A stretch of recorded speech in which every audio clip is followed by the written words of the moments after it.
Indonesia kini tengah dihadapkan situasi yang rumit usai putusan MK soal Pilkada 2024 yang dianulir DPR dan berujung ke aksi demonstrasi besar-besaran di sejumlah daerah. Langkah balik DPR RI yang mengabaikan syarat calon pendaftaran kepala daerah yang diputuskan MK pada Selasa 20 Agustus 2024 itu pun memicu amarah publik. Tagar hashtag kawal putusan MK pun membanjiri media sosial X dan Instagram. Lalu, bagaimana awal mula DPR tolak putusan MK yang memicu demo besar-besaran di berbagai daerah di Indonesia? Mulanya MK telah memutuskan judicial review atau Undang-Undang Pilkada yang diajukan oleh Partai Buruh dan Partai Gelora pada Selasa 20 Agustus 2024.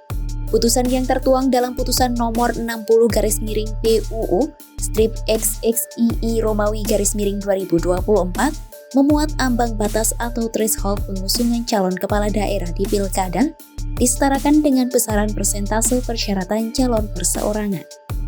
Kemudian ada putusan MK nomor 70/PUU strip XXII Romawi _2024 yang memuat batas usia pencalonan kepala daerah yang dihitung dari penetapan calon oleh KPU dan bukan saat pelantikan. Namun DPR seakan tak sejalan dengan putusan MK tersebut. Tak butuh waktu lama, sehari kemudian balik DPR langsung menggelar rapat kerja dengan pemerintah usai putusan MK keluar.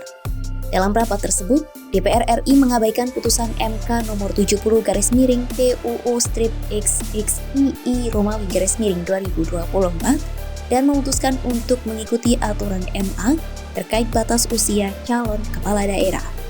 Langkah DPR RI itu pun memicu amarah masyarakat Indonesia. Hal tersebut membuat munculnya poster peringatan darurat Garuda Biru dan tagar hashtag kawal putusan MK. Unggahan poster peringatan darurat itu pun membanjiri media sosial usai DPR mengabaikan putusan MK dan berencana mengesahkan revisi Undang-Undang Pilkada. Poster dan tagar itu diunggah sebagai bentuk perlawanan masyarakat kepada DPR RI terkait putusan MK.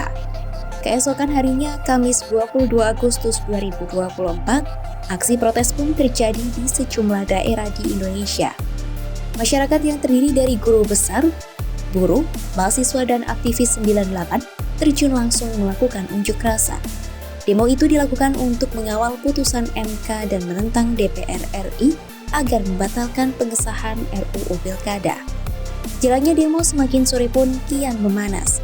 Para demonstran berhasil menjebol pagar gedung DPR hingga menarik pagar besi yang berdiri kokoh di gedung tersebut.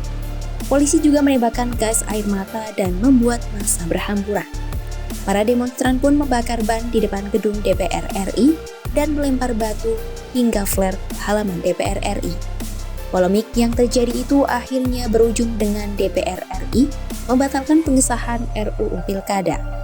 Imbas pembatalan itu, akhirnya putusan MK lah yang berlaku untuk pendaftaran Pilkada serentak 27 Agustus 2024 mendatang.